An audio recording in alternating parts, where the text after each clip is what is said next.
தமிழக அமைச்சரவையில் கடந்த 2 வாரங்களுக்கு முன்புதான் அமைச்சரவை மாற்றம் நடந்திருந்தது. பண மோசடி வழக்கில் உச்சநீதிமன்றத்தின் கண்டிப்பால் செந்தில் பாலாஜி கவனித்து வந்த மதுவிலக்கு ஆயத்தீர்வைத்துறை முத்துசாமிக்கு மாற்றப்பட்டது. அதேபோல் சர்ச்சைக்குரிய பேச்சு சம்பவத்துக்கு பிறகு பொன்முடியின் வனத்துறை இலாகா ராஜகண்ணப்பனுக்கு மாற்றப்பட்டது. இந்த நிலையில் திமுக பொதுச் செயலாளரும் மூத்த அமைச்சருமான துரைமுருகன் வசம் இருந்த கனிம வளத்துறை இலாகா அமைச்சர் ரகுபதிக்கு மாற்றப்பட்டிருக்கிறது. அதேபோல் ரகுபதியிடம் இருந்த சட்டத்துறை துரைமுருகனுக்கு மாற்றப்பட்டிருக்கிறது. இந்த அமைச்சரவை மாற்றம் குறித்து அதிகாரப்பூர்வ அறிக்கையை ஆளுநர் மாளிகை வெளியிட்டிருக்கிறது. இதில் துரைமுருகனுக்கு சட்டத்துறை கொடுக்கப்பட்டதில் சிதம்பரம் ரகசியம் இருக்கிறது என்று பலர் விமர்சித்து வந்த நிலையில் அதன் பின்னணி குறித்து விவரிக்கிறது இந்த செய்தி தொகுப்பு.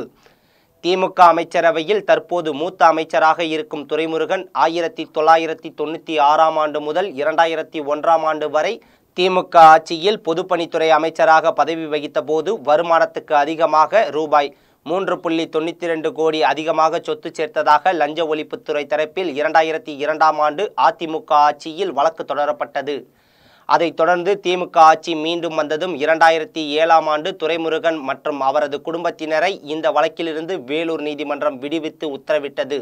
பிறகு 2011ஆம் ஆண்டு அதிமுக ஆட்சிக்கு வந்ததும் 2013ஆம் ஆண்டு வேலூர் நீதிமன்ற உத்தரவை எதிர்த்து சென்னை உயர்நீதிமன்றத்தில் லஞ்ச ஒழிப்புத்துறை மறு ஆய்வு மனு தாக்கல் செய்தது. சுமார் 12 ஆண்டுகளாக நிலுவையில் இருந்த இந்த வழக்கு கடந்த ஜனவரியில் விசாரணைக்கு வந்தபோது துரைமுருகன் மீதான குற்றப்பத்திரிகையை மேற்கோள் காட்டி லஞ்ச ஒழிப்புத்துறை வாதிட்டது. மறுபக்கம் முதலில் வழக்கு தொடர முறையான அனுமதி பெறப்படவில்லை. அதோடு விடுவித்து பிறப்பிக்கப்பட்ட உத்தரவை எதிர்த்து தாக்கல் செய்யப்பட்ட மறு ஆய்வு மனு விசாரணைக்கு உகந்தது அல்ல என்று வாதிட்ட துரைமுருகன் தரப்பு இந்த மனுவை தள்ளுபடி செய்யுமாறு கோரியது. விசாரணையின் முடிவில் தேதி குறிப்பிடாமல் தீர்ப்பை ஒத்திவைத்த உயர்நீதிமன்றம் 2013ஆம் ஆண்டு வேலூர் நீதிமன்றம் பிறப்பித்த உத்தரவை கடந்த ஏப்ரல் 23 ரத்து செய்தது. அதோடு விசாரணையை தொடங்கி 6 மாதத்துக்குள் இந்த வழக்கை முடிக்குமாறு சிறப்பு நீதிமன்றம் உத்தரவிட்டது. 12 ஆண்டுகளாக இந்த வழக்கில் நிம்மதியாக இருந்த துரைமுருகனுக்கு திடீர் உத்தரவு அதிர்ச்சியை ஏற்படுத்தி இருக்கிறது.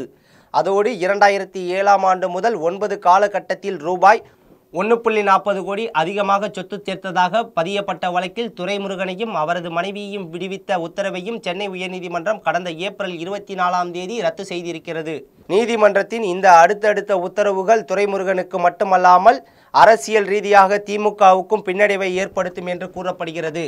இது ஒரு பக்கம் இருக்க கனிம வளத்துறையில் 6000 கோடி ரூபாய் அளவுக்கு முறைகேடு நடைபெற்றுள்ளதை அமலாக்கத்துறை கண்டுபிடித்துள்ளது.